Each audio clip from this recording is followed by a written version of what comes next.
Good morning. Morning. Again, certainly glad to be here.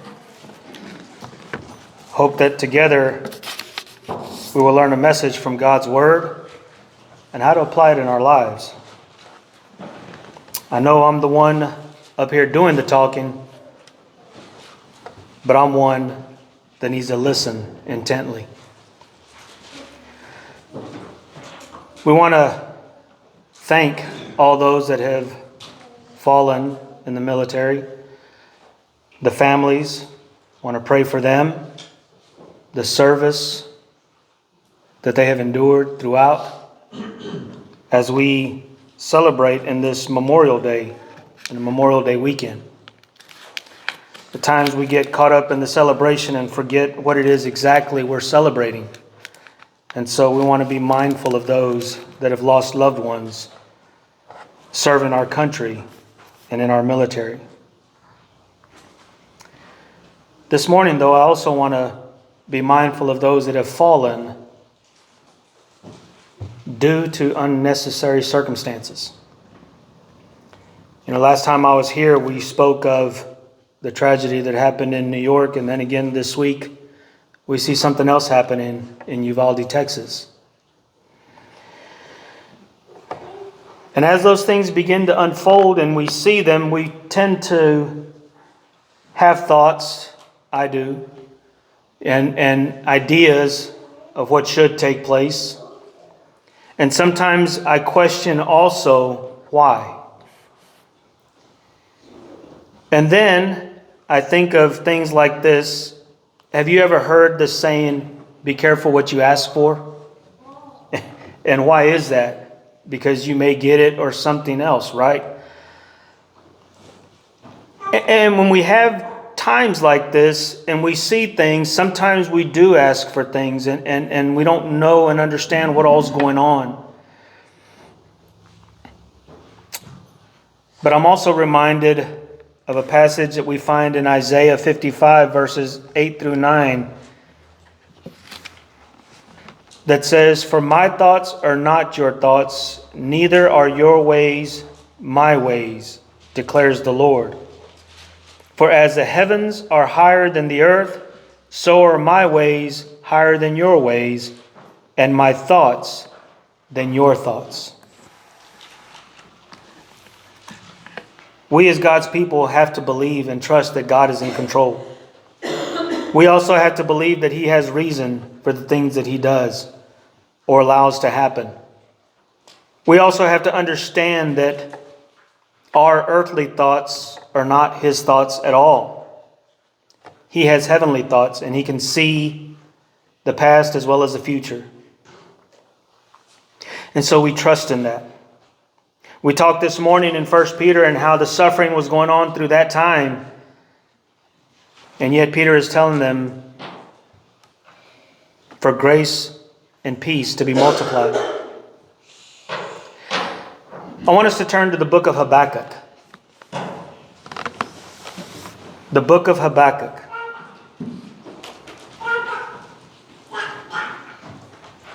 As we consider this idea of be careful of the things you ask for, there's another saying that we say sometimes that, man, if I could only be a fly on the wall. Habakkuk is opening up this scene to us to where we can actually be a fly on the wall and hear dialogue between him and God. And Habakkuk allows us in to hear this conversation. Habakkuk was written in a time to where they believe was when the Assyrians were persecuting the Jews. And then we know in the end of Habakkuk that God is also talking to him about those that He's sending their way will be persecuted. And we know through the interpretation of Nebuchadnezzar's dream, as Daniel says, that the Babylonians will be taken care of by the Medes and Persians. So Habakkuk is in this time of the Assyrians persecuting the Jews. And in chapter 1, verses 1 through 4, it reads this way. The oracle that Habakkuk the prophet saw. O Lord, how long shall I cry for help, and you will not hear? Or cry to you violence, and you will not save? Why do you make me see iniquity? And why do you idly look at wrong? Destruction and violence are before me. Strife and contention arise. So the law is paralyzed and justice never goes forth. For the wicked surround the righteous, so justice goes forth perverted. Be careful what you ask for, Habakkuk. Be careful what you ask for. And as I talked about, that's us today, maybe. I know it's me. When I see these things happening, I too may question how long or why. I don't understand it. God responds to Habakkuk in a way that Habakkuk didn't really expect. The next few verses 5 through 11, is God's response to this. And listen how God responds to his prophet. Remember that. This is God's prophet. And he's crying for justice. God says this. Look among the nations and see. Wonder and be astounded. For I am doing a work in your days that you would not believe if told. For behold, I am raising up the Chaldeans, that bitter and hasty nation, who marched through the breadth of the earth to seize dwellings not their own. They are dreaded and fearsome. Their justice and dignity go forth from themselves. Their horses are swifter than leopards, more fierce than evening wolves. Their horsemen press proudly on. Their horsemen come from afar and fly like an eagle, swift to devour. They all come for violence, all their faces forward. They gather captives like sand, and kings they scoff, and at rulers they laugh. They laugh at every fortress, for they pile up earth and take it. Then they sweep by like the wind and go on. Guilty men, whose own might is their God. They trust in themselves. The Chaldeans were a fierce people. They would take over a nation and not think twice about it. So here's the picture so far. Habakkuk is asking, how long, O God, will this injustice occur? How long will you allow me to see iniquity? How long are you going to let these things happen, God? Your people. How long are you going to let your people suffer? And God answers, I'm sending someone worse than them. What could you imagine Habakkuk is thinking? Again, if we could be a fly on the wall, and yet Habakkuk opens up this story to us to hear the dialogue between him and God. And God is telling him, I'm sending these people, and there's a reason why. At the time, he might not be able to understand it. Habakkuk doesn't. At the time, maybe the Israelites don't understand it. And this is going to happen later. But really, they're being tested. They're constantly going against God. They're going against his ways. God has to constantly remind them that he is God. Put the idols away, as we just sang. Give your idols up. Trust in me. But I guess I've got to do this to wake you up. And we read in the book of Daniel that the Chaldeans come and they take and they devour. And then they begin to build idols unto themselves. Nebuchadnezzar built a huge idol of gold that he wanted everybody to bow down to. That's these people. Not the answer Habakkuk probably thought. As we continue in the dialogue, verse 12, here's what Habakkuk says. Are you not from everlasting, O Lord my God, my Holy One? We shall not die. O Lord, you have ordained them as a judgment, and you, O rock, have established them for reproof. You who are of purer eyes than to see evil and cannot look at wrong, why do you idly look at traitors and remain silent when the wicked swallow up the man more righteous than he? You make mankind like the fish of the sea, like crawling things that have no ruler. He brings all them up with a hook. He drags them out of his net. He gathers them in his dragnet. So he rejoices and is glad. Therefore he sacrifices to his net and makes offerings to his dragnet. For by them he lives in luxury, and his food is rich. Is he then to keep on emptying his net and mercilessly killing nations forever? I will take my stand at my watchpost and station myself on the tower and look out to see what he will say to me and what I will answer concerning my complaint. These things are happening around Habakkuk. He sees the persecution that's going on with God's people. He cries out to God, says, God, how long will you let this happen? God says, I'm going to bring the Chaldeans against you. And then Habakkuk is more or less like,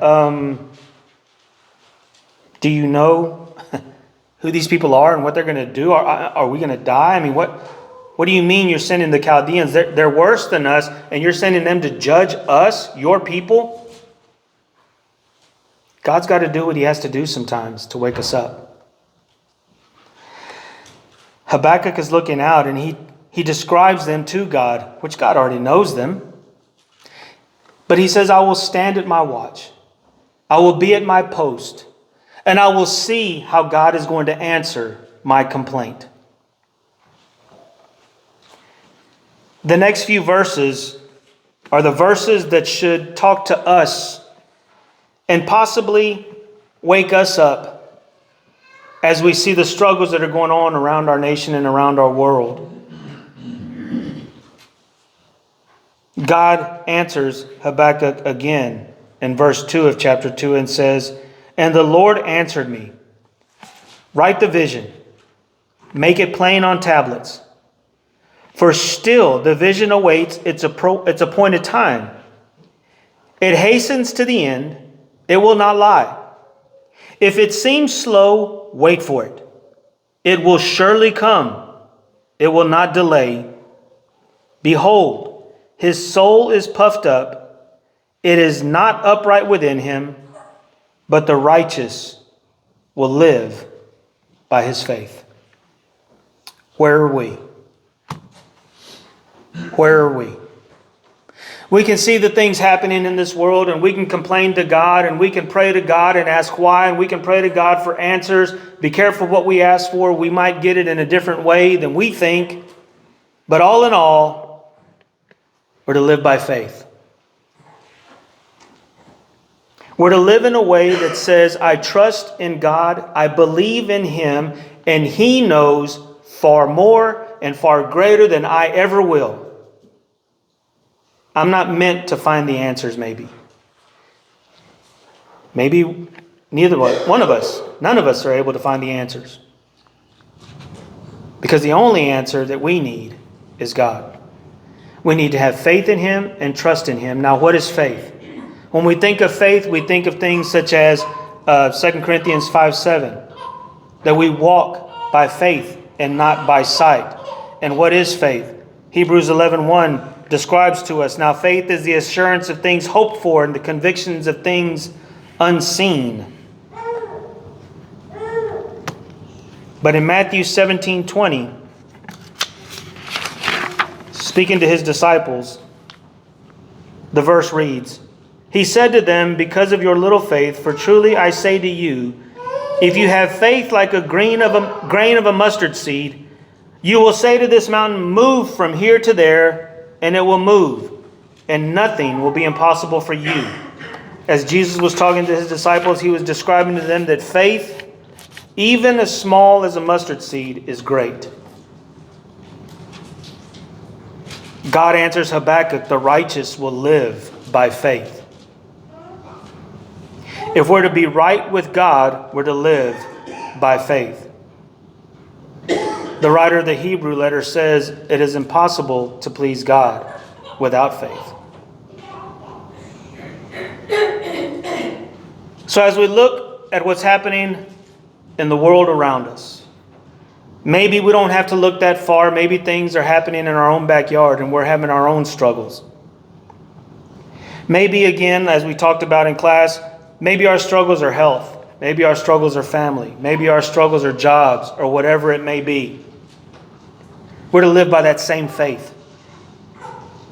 And as we look out into the world and we see children